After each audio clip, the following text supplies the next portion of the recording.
everyone. This is Katie, the CSA coach with Shared Legacy Farms, and today we are doing a salsa tutorial.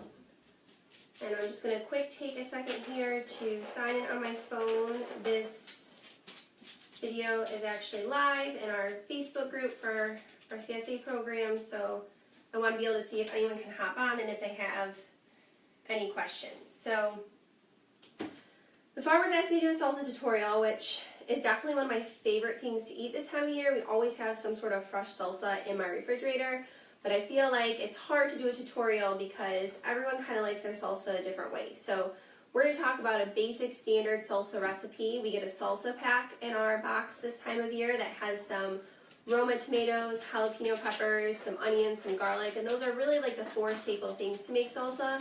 But just really know whatever way you want to make it, if that's the way you or your family likes it, then definitely go for it. So,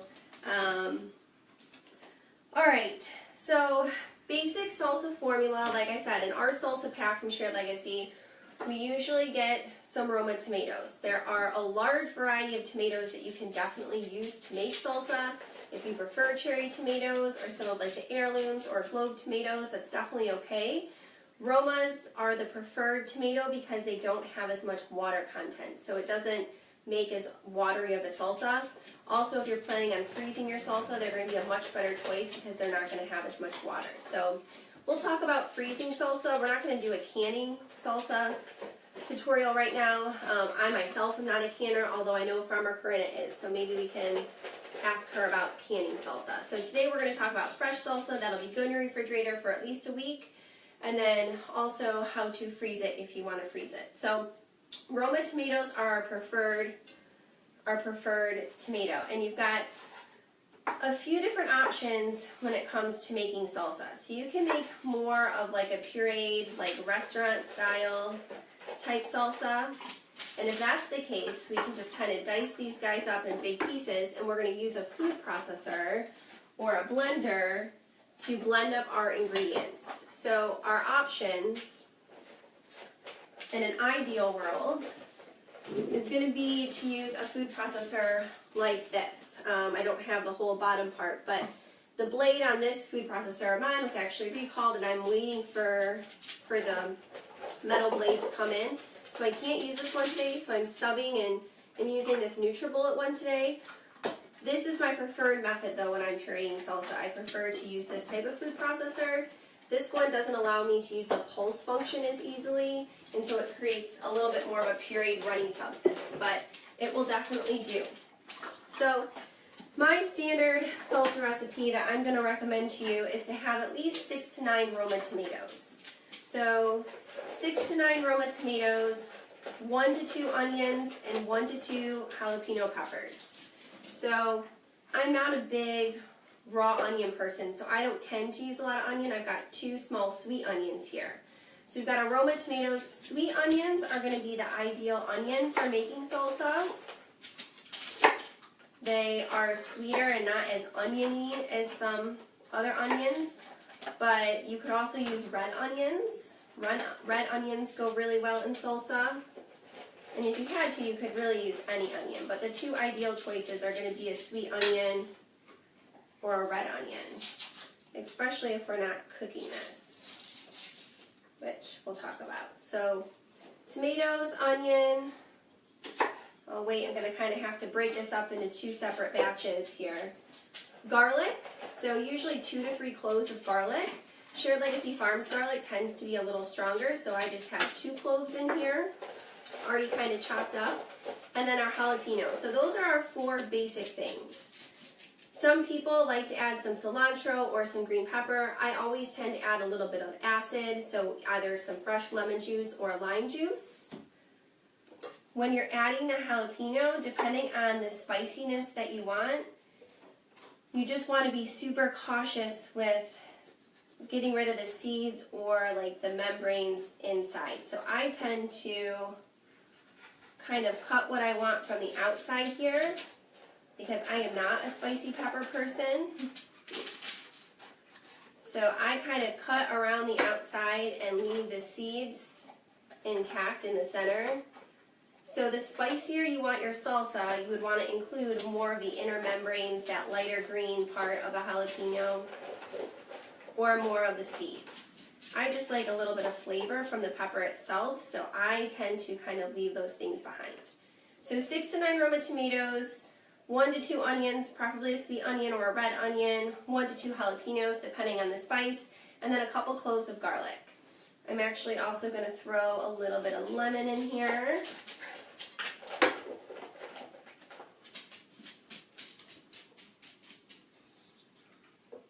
And then some salt and pepper.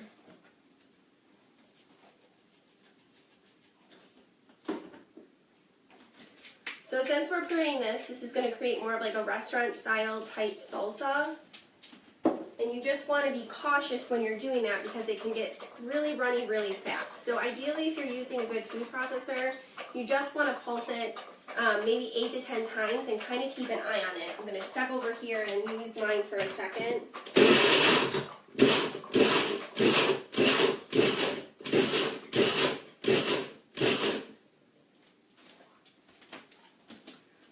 So you can see, if we were doing that, it does get pretty runny, which is fine.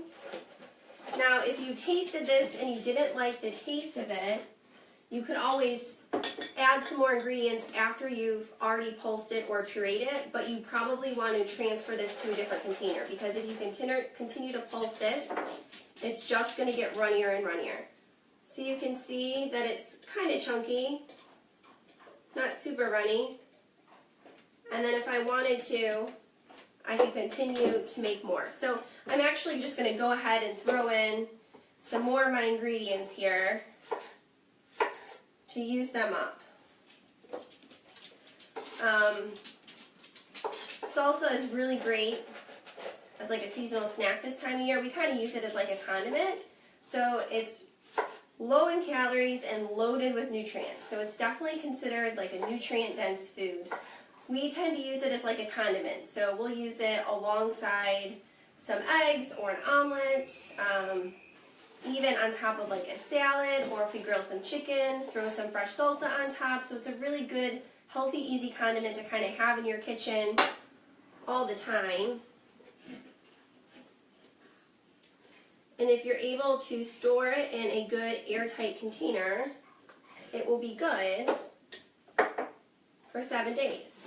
So I actually really recommend these mason jar containers for that because it really has a good airtight seal versus some of those flimsier plastic type options.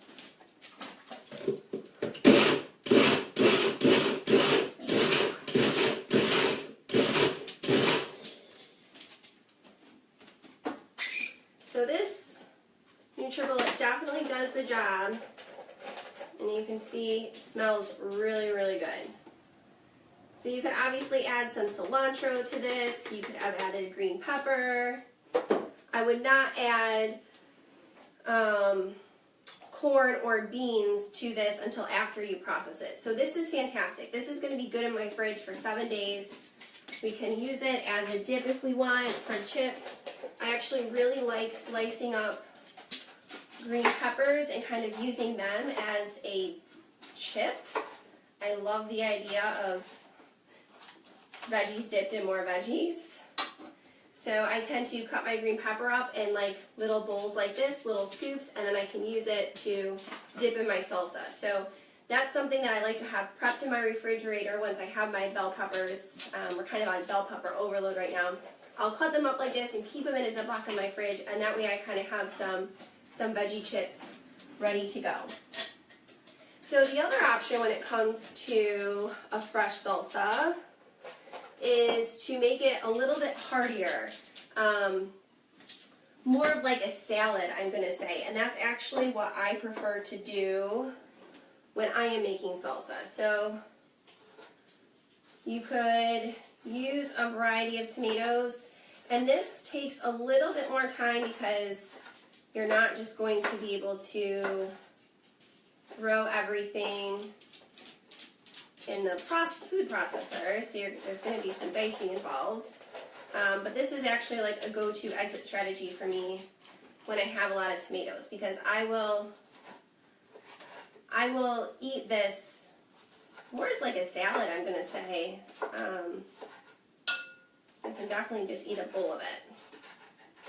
So other things to add to salsa besides the standard ingredients we talked about, some people like to add fruit to salsa. So the two best fruits that tend to blend really well with tomatoes are either peaches or mangoes. So if you have either of those, especially peaches when they're in season, are going to be delicious. So I like to add cherry tomatoes to my fresh salsa. It adds some more texture, and I actually don't really bother chopping these up too much. I typically just cut them in half. And with these colorful gems we get this time of year, it makes a really pretty dish. And I'm just realizing that I'm wearing a white shirt when I do a salsa tutorial, which is probably not the best idea. So this is my favorite type of salsa to make. So any type of tomato I have, if I have the cherries, I cut them in half. I'll add aromas, I'll add heirlooms, add a few more here. I will add a little bit of lemon.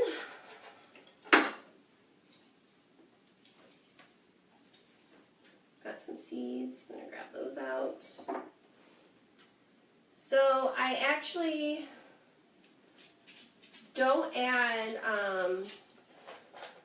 I don't add garlic to my raw salsa, which I know comes as a shock because I am actually a really big garlic lover, which is one of the reasons why I don't add it, is because I tend to go really overboard. And a few years ago, I tend to add way too much garlic all the time to raw salsa. So now, just to be safe, since I enjoy the taste without any raw garlic, I just tend not to add it. But you could definitely add a clove or two of garlic. I just tend to kind of go overboard when it comes to that. So to this kind of fresh, chunkier salad, I will add whatever veggies I want. I have added kohlrabi, chopped it up really fine. I've added carrots. I'm going to add some diced up bell peppers. But like I said, I use this as kind of like a salad exit strategy. So I tend to have the salad, or the salsa, kind of evolves over the course of the season once we start getting tomatoes. So I've got one small sweet onion in here, a couple cups of tomatoes, I've got almost an entire bell pepper. I'm also going to add an ear of sweet corn that I took cut up earlier today. So I like adding some sweet corn. I feel like it adds a little bit more texture and a little bit more of a crunch and some more color. And then I really like to add some cilantro too. So I'm not going to worry too much about the stems. I'm not going to use the stems if they're like super fibrous or too hard down here, but I am going to use a little bit of cilantro in this one.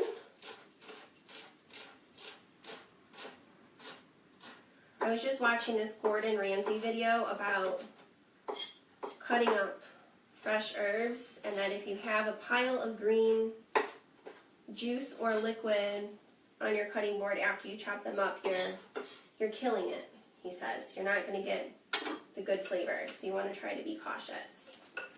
Alright, and then a little bit of salt. The other thing that I sometimes add that makes this more of like a salad and not so much a salsa per se is a lot of times I add black beans to this. And I will definitely just eat this kind of like a little side dish condiment on grilled chicken or with an omelet or alongside my scrambled eggs. So this one will also be stored in this mason jar. Salsas are really best made a day in advance if you're planning on like serving them to people, to really let the flavors like marry or marinate. So ideally we're making this a day ahead if you can. This is like the perfect amount. salsa is really so good for you because it has garlic, it has onions, it's got all these things that most of us really should be eating more of. Alright, so these are my 2 raw salsas that are going to be good in the refrigerator for a week. I'm going to show you, they are super pretty and colorful. Excited about that. And again, when you make something like this, especially when you're blending, you just want to make sure you taste it, and if you want to add some more onion or some more tomato, you just want to puree that separately and then add it to this so that we don't continue to puree this one. Alright, so the other option, if you're not a canner like me, but you are overwhelmed with tomatoes, you could also freeze salsa. So you would want to go ahead and make this basic salsa recipe to your taste. So your 6 to 9 romas, 1 to 2 onions, a couple jalapenos, a couple cloves of garlic, a little bit of lemon, salt and pepper, so super basic. And then you're actually going to let it simmer and cook to remove some of the liquid from it. So you can see how watery this is. If you were to freeze this and then take it out and let it thaw, it's going to be, the water content's going to be even more. So it's just going to create a really liquidy salsa, which isn't necessarily bad, it might not be what you prefer. So to kind of prep it a little bit more ahead of time, you actually would just make this, which is exactly what I did a little while ago, and you would let it simmer for an hour or 2. I let this simmer at least for 2 hours, actually probably a little bit more, and it does tend to thicken up. I'll show it to you here. So this is what I started with, was this pureed one. And you can see after letting it simmer, it really thickened up and became a little bit more salsa-like in my opinion. So this is actually cool now. So what I'm going to do is I'm actually going to put it in my Ziploc bags that I still need to label. I hope that I don't forget. So you make that restaurant style salsa however you prefer. Let it simmer for a couple hours to kind of remove some of that water. And then you can freeze it. So you don't want to freeze it in too large of portions because remember, whenever you let thaw out, you're going to have to eat all of that within your 5 to 7 days there. So you want to freeze it in manageable portions. But I will be able to just freeze this salsa then, and that's a way that I kind of got around canning because, like I said, I'm not a canner. So that's a really easy way that you can freeze salsa. You can definitely freeze something like this, but you might not like it as much when it thaws out. And I know some people are worried. They like to eat raw veggies. They think the nutrient content's higher, which a lot of times is the case, but tomatoes are something that when they're heated, the nutrient availability actually increases. So tomatoes are really popular because they contain a phytonutrient called lycopene, which is really great to help support vision health, prostate health in men, cardiovascular health, and the lycopene actually becomes more bioavailable once the tomatoes are cooked. So tomatoes are something you don't want to be scared of cooking or heating up. You're actually probably going to get more nutrients from them once they are heated. So I hope that was helpful. I hope you learned a couple tips or ideas to make a basic salsa and feel comfortable to freeze it. If you are overwhelmed with tomatoes, you can definitely freeze it. Alright, I'm just going to check in here and make sure that I don't have any questions. And I don't. So I thank you guys for watching. Again, this is Katie, your CSA coach with Shared Legacy Farms. Make sure you check back for a link to our salsa tips or salsa ebook in the comments. And thanks. You guys have a great day.